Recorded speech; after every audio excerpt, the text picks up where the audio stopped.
अपने पसंदीदा शो के फुल एपिसोड देखने के लिए अभी डाउनलोड करें दंगल प्ले ऐप।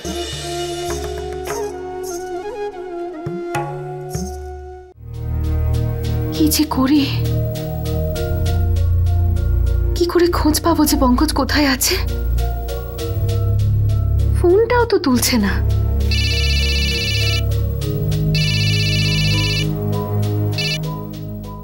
হ্যালো হ্যালো দিদি, তুই ঠিক আছিস তো? হ্যাঁ ঠিক আছি। দিদি, ওই মায়ের কাছ থেকে জানতে পারলাম যে আজ সুষমা শিশুমঙ্গলে গেছিল। দিদি, আমি তো তখনই তোকে ফোন করতে চেয়েছিলাম, কিন্তু তারপর ভাবলাম যে বাড়িতে গিয়ে তোকে ফোন করব। দিদি, তুই তো এটা জানিসই যে সুষমার কোনো বুদ্ধিশুদ্ধিই নেই। একটা জিনিস ভাবে আর আরেকটা জিনিস করে। আরে ও তো নিজের লোক আর বাইরের লোকের মধ্যে পার্থক্যই জানে না। দীপু প্লিজ আমরা পরে কথা বলি। হ্যাঁ দিদি, কিন্তু দিদি কি ব্যাপার বলতো? তুই খুব টেনশনে আছিস মনে হচ্ছে। না তো, আসলে ব্যাস একটু ক্লান্ত হয়ে আছি। দিদি, ওই সুষমার জন্য তুই টাকা অ্যারেঞ্জ করেছিস, সেই ব্যাপার নিয়ে তোর শ্বশুরবাড়ির লোকেরা তোকে কিছু বলেনি তো? না না, কেউ আমাকে কিচ্ছু বলেনি। ছাড় তো, তুই ওইসব নিয়ে ভাবিস না। আসলে এখনো পঙ্কজ বাড়িতে ফেরেনি, সেটা নিয়ে আমি একটু চিন্তায় আছি। সেই জন্যই বললাম পরে কথা বলবো, ঠিক আছে? ওকে দিদি, গুড নাইট। কিচ্ছু হয়নি। আসলে সুষমাকে যে টাকা দিয়েছে তার জন্য ওর বাড়ির লোকের একটু ডিস্টার্ব ছিল, কিন্তু এখন এখন সবকিছু ঠিক আছে। সুষমার জন্য কত কি করে জ্যোতি, কিন্তু এই মেয়েটা নিজের বড় দিদিকে অসম্মান করার কোনো সুযোগ ছাড়ে না। আমার তো ভয় লাগছে, যদি নিজের বাপের বাড়ির চিন্তাতে ও নিজের শ্বশুর বাড়ির লোকেদের না দুশ্চিন্তায় ফেলে। মা, আমি কালকেই গিয়ে জ্যোতি দিদির সাথে দেখা করে আসবো। আর যদি বাড়ির কারোর সাথে ওর ঝগড়া হয়ে থাকে, তাহলে জ্যোতি দিদির শ্বশুর বাড়ির লোকের কাছে গিয়ে আমি নিজে ক্ষমা চাইব। কিন্তু তুমি চিন্তা করো না, সবকিছু ঠিক হয়ে যাবে। তুমি সবসময় কত চিন্তা করো আমার জন্য, সব সময় আমার কথাই ভাবো। আমার কোনো ব্যবহারে তুমি কষ্ট পাও, সেটা আমি সহ্য করতে পারবো না পঙ্কজ। খুব খুব ভালোবাসি আমি তোমাকে। প্লিজ প্লিজ তাড়াতাড়ি বাড়ি ফিরে এসো, আমার মন এবার খুব অস্থির হয়ে উঠছে।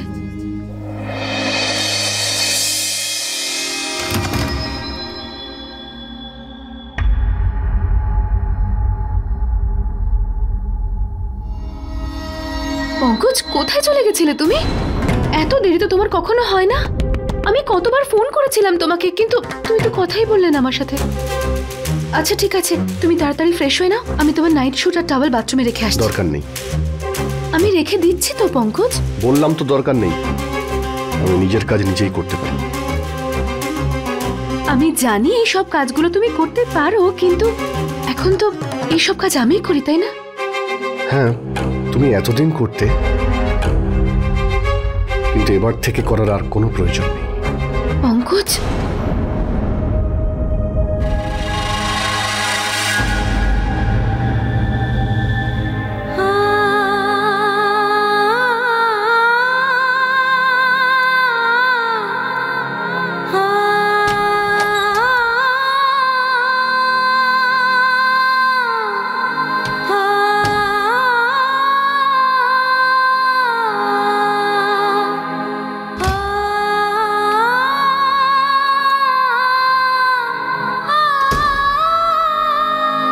জ্যোতি,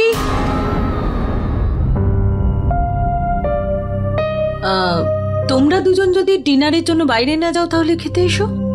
আমার খিদে নেই ছোট মা, আমি ক্যান্টিনেই খেয়ে নিয়েছি।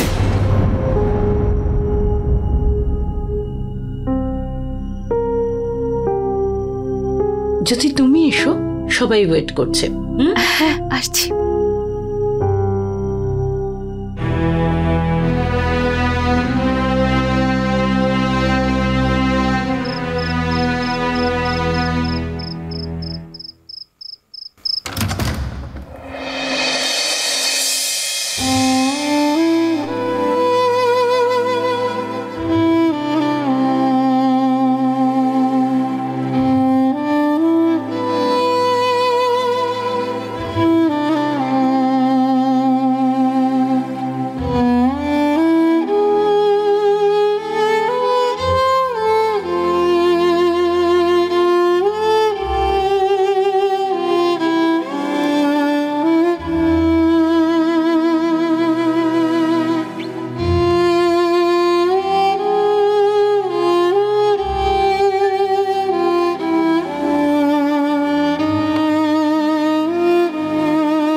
পঙ্কজ,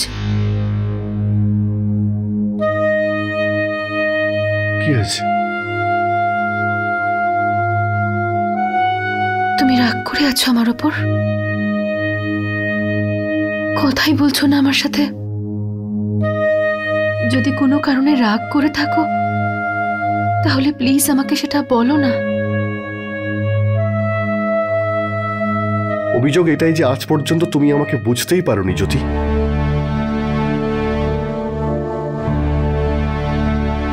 আমাদের তো আলাপ দুদিনের নয়, অনেক দিন হয়ে গেছে।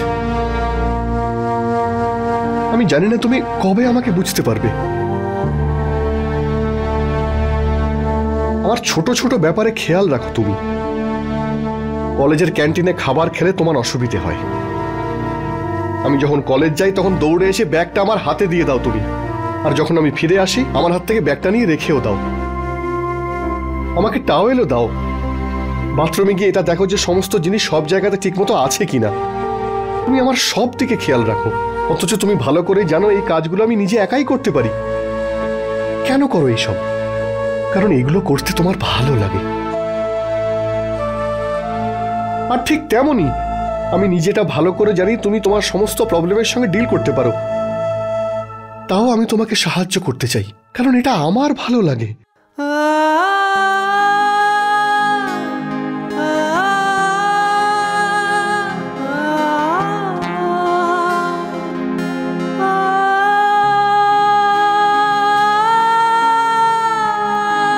পঙ্কজ,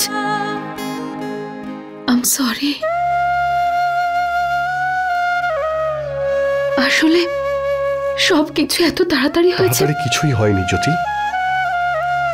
আমাকে একটা ফোন করতেই পারতে, তাতে আর কত সময় লাগে। আমরা দুজনে হানিমুনে গিয়ে একে অপরের সঙ্গে যে সুন্দর সময় কাটিয়েছি, তারপরে আমার এটা মনে হয়েছিল যে স্বামী হিসেবে তুমি আমাকে পুরোপুরি অ্যাকসেপ্ট করে নিয়েছো। আমাদের মধ্যে আর কোনো রকমের দূরত্ব নেই জ্যোতি। কিন্তু তুমি জানো, এই সব কিছু জানার পরে আমার খুবই কষ্ট হয়েছে। আই নো জ্যোতি, এটা তোমার ব্যক্তিগত সমস্যা, বাট উই আর ম্যারিড নাও। আর একজন স্বামী স্ত্রীর মধ্যে কোনো কিছুই তোমার আর আমার হয় না, সবকিছুই আমাদের হয়।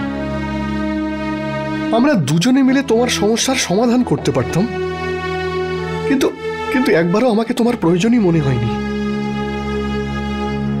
তুমি আমাদের সম্পর্কটাই বুঝলে না যখন, তাহলে আমাকে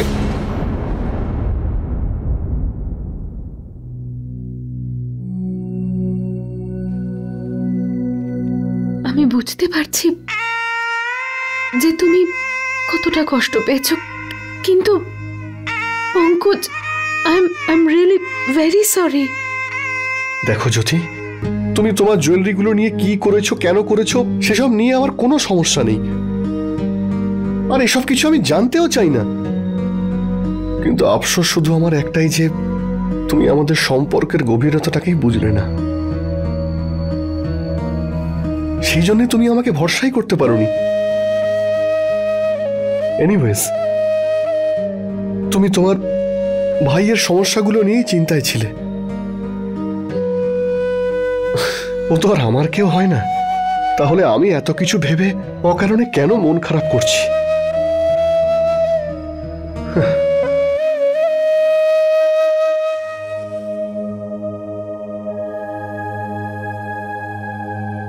আমি যে চাইলেও আপনাকে সত্যিটা বলতে পারছি না পঙ্কজ। টাকার দরকার আমার ভাইয়ের নয়, সুষমার দরকার ছিল, যাকে তুমি চেনোই না, কারণ আমি তোমাকে ওর ব্যাপারে কখনো বলিনি।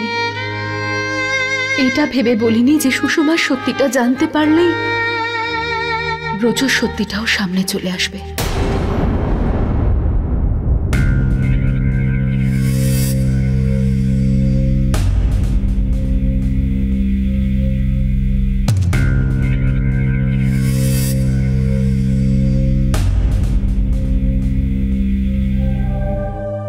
অর্ধেক সত্যি বলার থেকে ভালো সত্যিটাকে সারা জীবনের মতো গোপন করে দেওয়া। তাতে যাই হয়ে যাক না কেন, আমার অতীতের এই অধ্যায়টা আমি পঙ্কজের সামনে কোনোদিনও খুলতে পারবো না।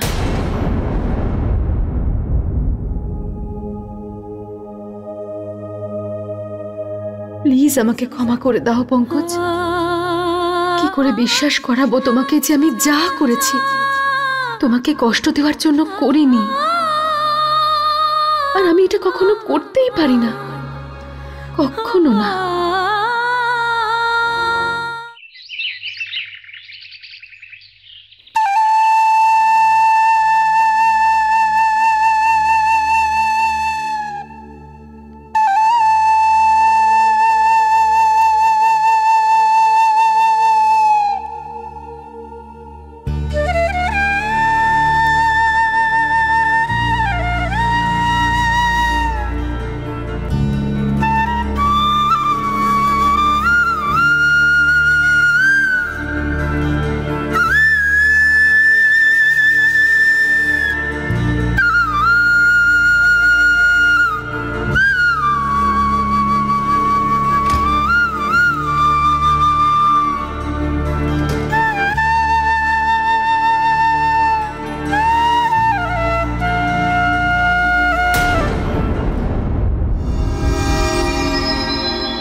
হ্যাঁ, একটা চা পাঠিয়ে দাও না।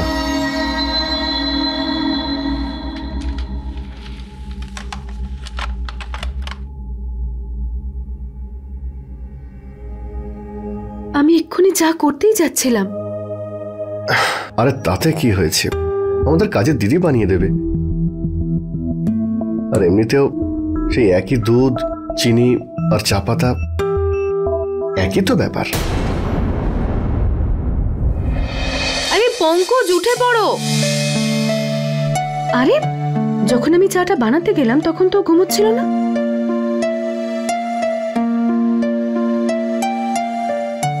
অনেক হয়েছে, এবার উঠে পড়ো। এভাবে আর নাটক করতে হবে না।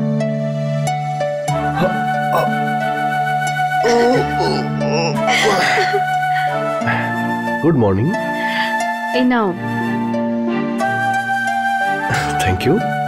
যখন ঘুম ভেঙে গেছে তখন ঘুমানোর নাটক করছো কেন? আরে তোমায় কে বললো যে আমি জেগেছিলাম? আর যদি জেগেও থাকি তার কারণ হলো তোমার হাতের চা খাওয়ার জন্য। আচ্ছা,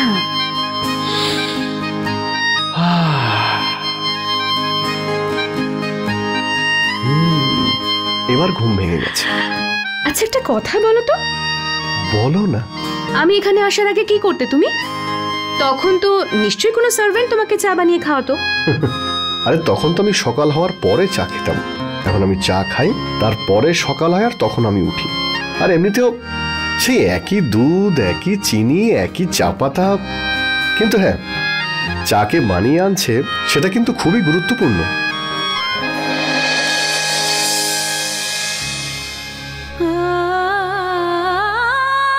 গুরুত্বপূর্ণ তো অবশ্যই পঙ্কজ, আর সেই কথাটা তুমিও জানো আর আমিও জানি। আর এটাও জানি যে আজকের দিনটা তোমার কাছে কতটা মন খারাপের। কিন্তু আজ আমি প্রতিজ্ঞা করছি, বেশি দিন আমি তোমাকে এভাবে রেগে থাকতে দেব না।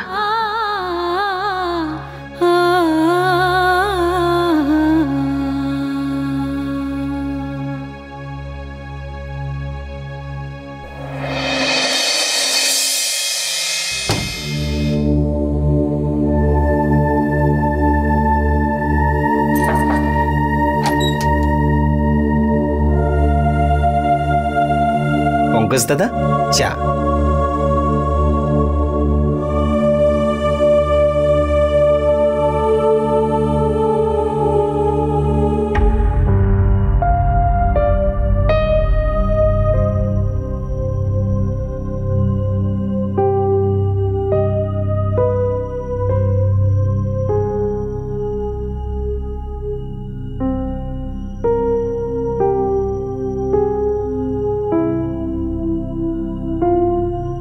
সে একই দুধ, একই চিনি, একই চা পাতা আর একই জল, সব একই আছে। কিন্তু কিছু একটা পার্থক্য আছে নিশ্চয়ই, হতেই হবে। এই চাটার মধ্যে আমাদের সম্পর্কের মিষ্টতা জড়িয়ে আছে যে।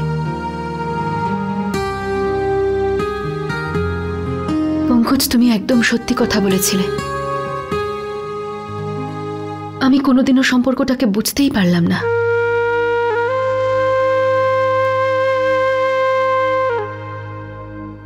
এখানে বসো।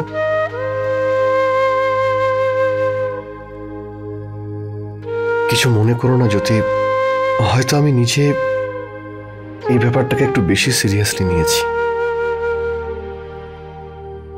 কি করব, তোমার মতো আমিও অভ্যেসের দাস।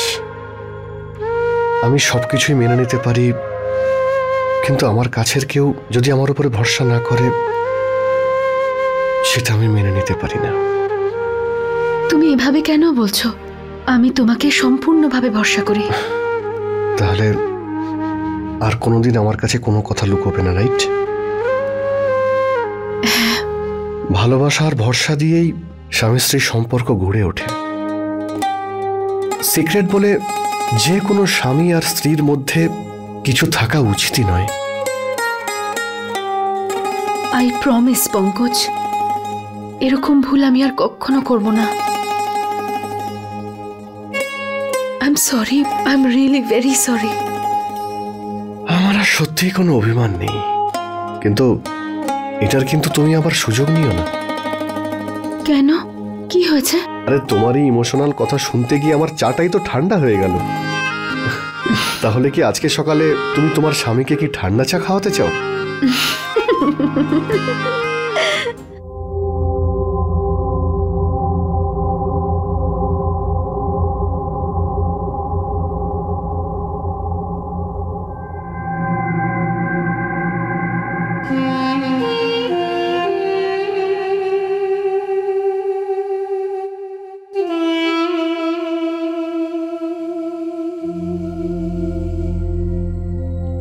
ও, মিস ওয়ার্ল্ড তাহলে চাকরি খুঁজছে।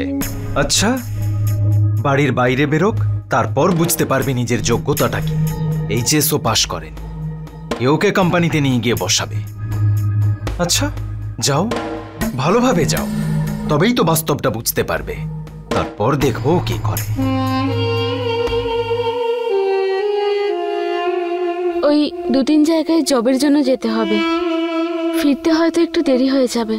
তুমি ম্যানেজ করে নেবে তো? হ্যাঁ হ্যাঁ, আমি ম্যানেজ করে নেব, তুমি যাও। কিন্তু সুষমা চেষ্টা করবে তাড়াতাড়ি ফিরে আসতে। তোমাকে ছাড়া আমি খুব লোনলি ফিল করি, কিচ্ছু ভালো লাগে না। আমারও ভালো লাগে না ব্রজ, আমি তাড়াতাড়ি চলে আসবো।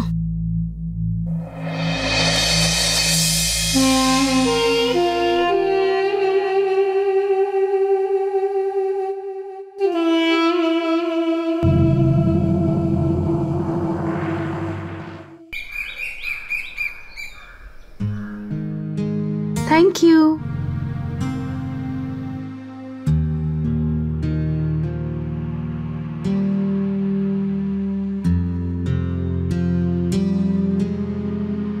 আর এমনিতেও সেই একই দুধ, চিনি আর চা পাতা, কি যায় আসে? ভালোবাসা আর ভরসা দিয়েই স্বামী স্ত্রীর সম্পর্ক গড়ে ওঠে। সিক্রেট বলে যে কোনো স্বামী আর স্ত্রীর মধ্যে কিছু থাকা উচিতই নয়।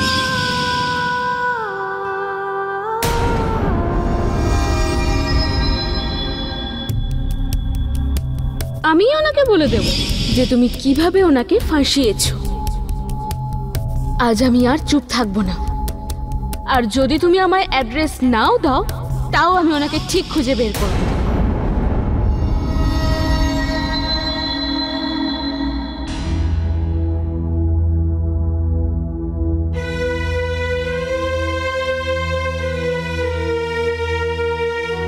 কি চিন্তা করছো জ্যোতি?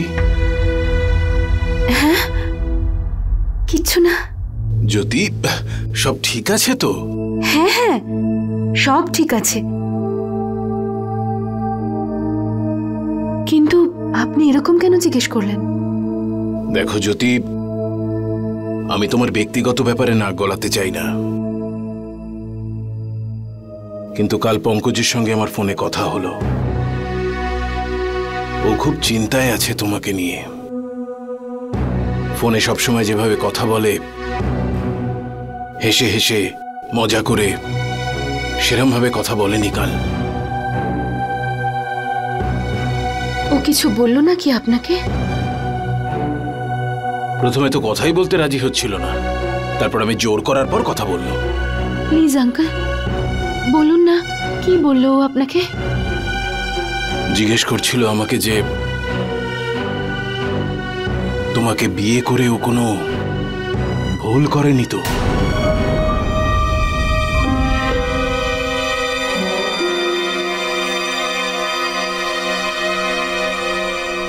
না জ্যোতি, তোমায় নিয়ে ওর কোনো অভিযোগ নেই।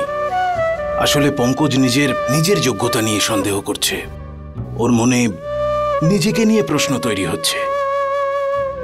জ্যোতি, পঙ্কজ মনে মনে ভাবছে যে ও দেখতে পায় না, সেই জন্যেই তোমার সমস্যা, তোমার অসুবিধাগুলো তুমি ওর সঙ্গে শেয়ার করো না। আমি তোমাদের দুজনকেই খুব ভালো করে চিনি, তাই নিশ্চিতভাবে এটা বলতে পারি যে ও যেটা ভাবছে সেটা ঠিক নয়। কথাগুলো একটু ভেবে দেখো।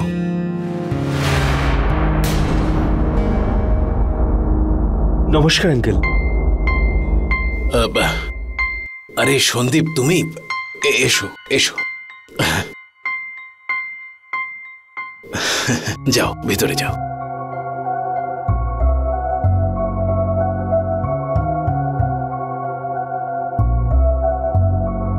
দিদি, তুই ঠিক আছিস তো?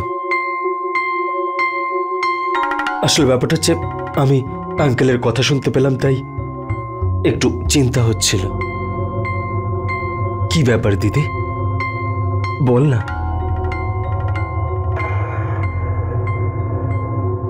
দিদি দেখ, তোকে আমার দিব্যি, প্লিজ বল আমায়। টাকার জোগাড় তো আমাকে যে কোনো ভাবে করতে হতো, তাই না? সেই জন্য আমি বাড়িতে কাউকে কিছু না বলে আমার কিছু গয়না বন্ধক দিয়ে দিয়েছিলাম। কিন্তু জানি না কি করে বাড়ির সবাই এই কথাটা জানতে পেরে গেল। সবাই আমাকে এটাই বলল যে এসব করার কি প্রয়োজন ছিল। তখন আমি সুষমার জায়গায় তোর নাম বললাম। কিন্তু দিদি, তুই তো কোনো সময় মিথ্যে কথা বলিস না, তাহলে তুই এসব। সত্যি আমি কি করে বলতাম রে দীপু? কিন্তু দিদি, সুষমার বদলে আমার নাম এরকম কেন করলি তুই? কারণ যদি সুষমার নাম আসতো তাহলে সঙ্গে ব্রজর নামটাও আসতো। আমার অতীতের কথা আমি কাউকে কিচ্ছু বলিনি। একবার ভাব, যদি পঙ্কজ এইসব জানতে পারে তখন কেমন লাগবে বলতো ওর? নিজের স্ত্রীর অতীত সম্বন্ধে এইসব কথা জানতে পারলে কার ভালো লাগবে বলতো? তার মানে জামাইবাবু সুষমার ব্যাপারে কোনো কিছু জানেন না?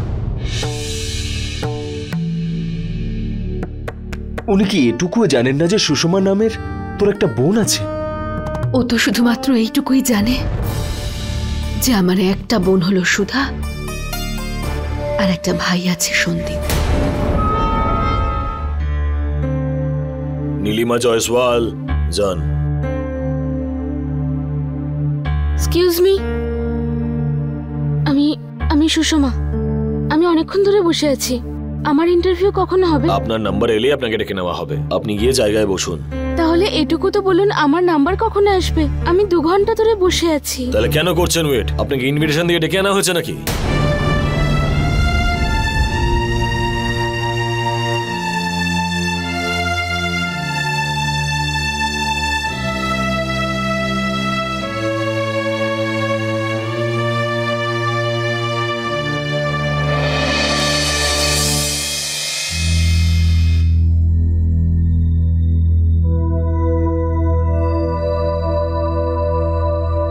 ক্যান্ডিডেটের সিলেকশন হয়ে গেছে, আপনারা এবার যেতে পারেন।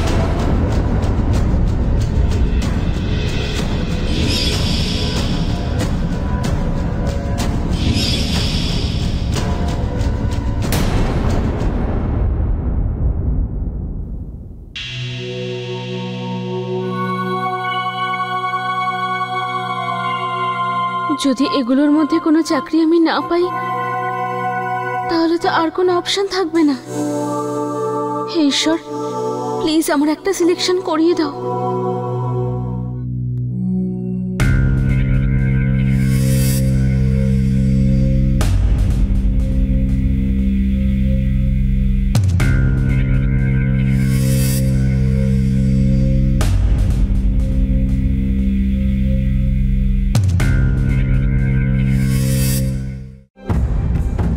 তুই একদম ঠিকই বলছিস দিদি।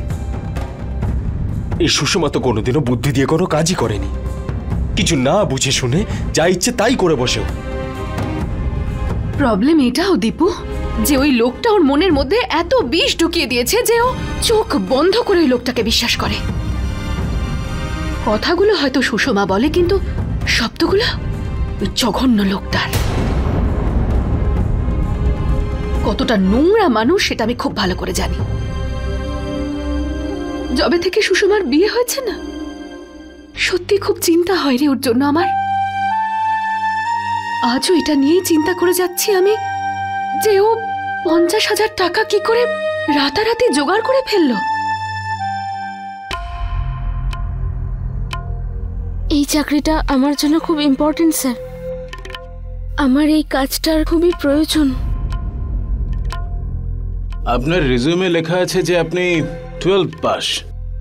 আপনার মার্কশিট আর সার্টিফিকেট কোথায়?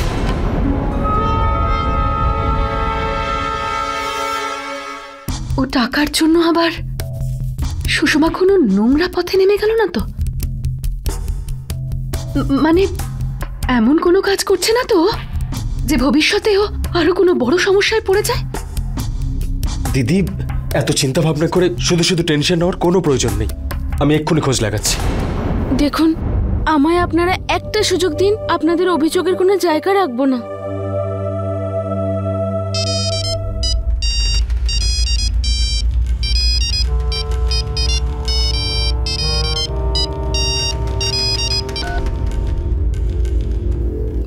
Sorry sir. এমন কি কাজ করছে ও যে আমার ফোনটাও তুলতে পারছে না? বারবার আমার ফোনটা কেটে দিচ্ছে দিদি। কিছুক্ষণ পরে ট্রাই করে নিস, না হলে বাড়ি চলে যা না ওর। আরে কিছু তো অন্তত জানতে পারি। No chance madam. আপনি তো ম্যারিড, সংসার আর অফিস দুটো ম্যানেজ করতে পারবেন না। ইন এনি কেস আপনি কোনোভাবেই এই জবের জন্য সুইটেবল নন।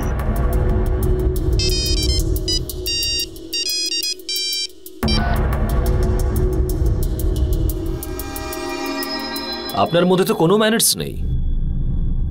আপনি ইন্টারভিউ এর সময় নিজের ফোনটাকে সুইচ অফ রাখতে পারলেন না? I am sorry sir.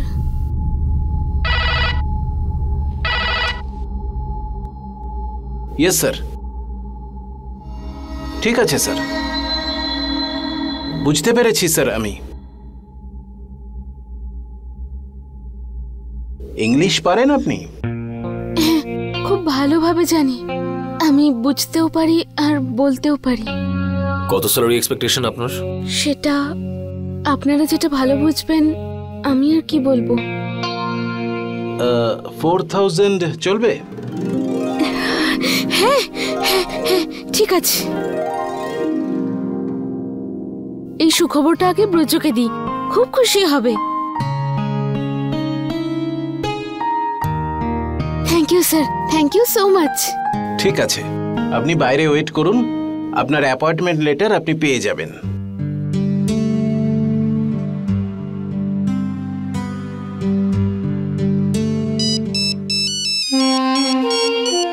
নিশ্চয়ই সুষমারই হবে। এই মেয়েটা চিরকালই ভুল সময়ে ফোন করে। হ্যালো ব্রজ, আমি চাকরি পেয়ে গেছি। আচ্ছা, হ্যাঁ, ভালো না খবরটা? হ্যাঁ, কিন্তু কিরকম চাকরি, কোন কোম্পানিতে? টিকে এন্টারপ্রাইজে, পিএর কাজ। কিন্তু অ্যাপয়েন্টমেন্ট লেটারের জন্য একটু ওয়েট করতে বলেছে। হাতে পেয়ে গেলেই আমি সোজা বাড়ি চলে আসব। হ্যাঁ, কিন্তু আমার কথা ভেবে তুমি তাড়াহুড়ো করো না। হ্যাঁ, তোমার অ্যাপয়েন্টমেন্ট লেটার নিয়েই আসবে। আচ্ছা, এবার আমি রাখি ফোনটা। ঠিক আছে।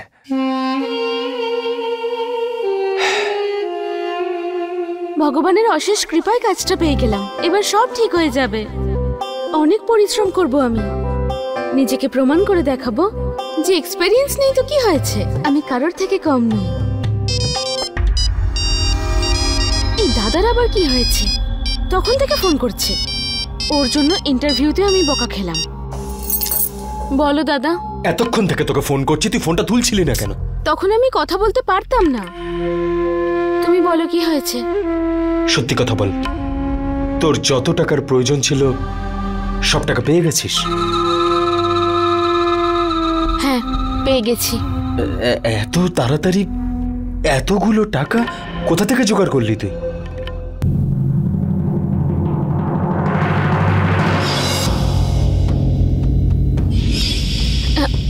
মানে তুমি কি বলতে চাইছো দাদা? দাদা আমি তোর, এটুকু তো অধিকার আছেই আমার। বল বল কোথা থেকে জোগাড় করেছিস? ওই ওই আমি আমার এক বন্ধুর থেকে নিয়েছি। বন্ধু? এমন কোন বন্ধু আছে তোর যে এতগুলো টাকা এমনি এমনি তোকে দিয়ে দিল? ওই শিবানীকে চেনো তো দাদা? দেখ, আমি কিন্তু তোর সব বান্ধবীদের চিনি। এই শিবানী নামটা আমি এর আগে তো কখনো শুনিনি। আরে ওই শিবানী যে স্কুলে নিজের গাড়িতে আসতো। হ্যাঁ, মনে পড়েছে, দু একবার দেখেছি আমি। তবু সুষমা, যতই হোক কত স্টুডেন্টই, এতগুলো টাকা কোথা থেকে জোগাড় করলো? আরে দাদা, ও আমায় ডোনেশনে দেয়নি, ধার দিয়েছে। হ্যাঁ ছোট মা। দাদা তুমি কোথায়? জ্যোতি দিদি তোমার সাথে? না, আমি জ্যোতি দিদির সাথে কি করে থাকবো? আমি তো নিজের অফিসে রয়েছি।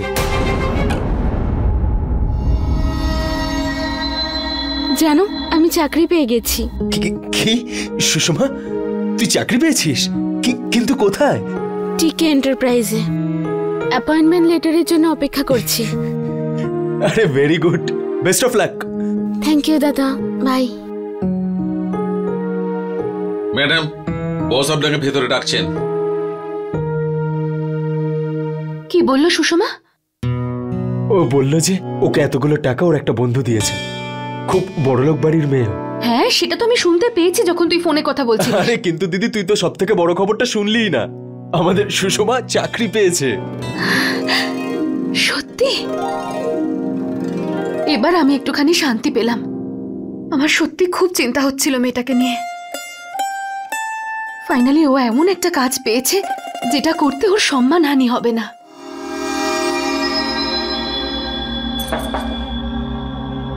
Come in.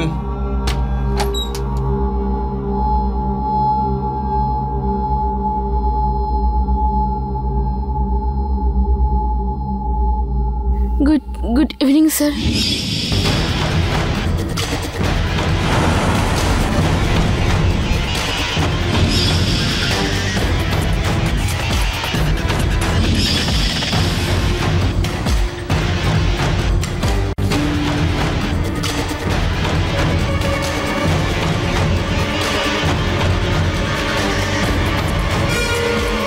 फुल एपिसोड देखने के लिए अभी डाउनलोड करें दंगल प्ले ऐप।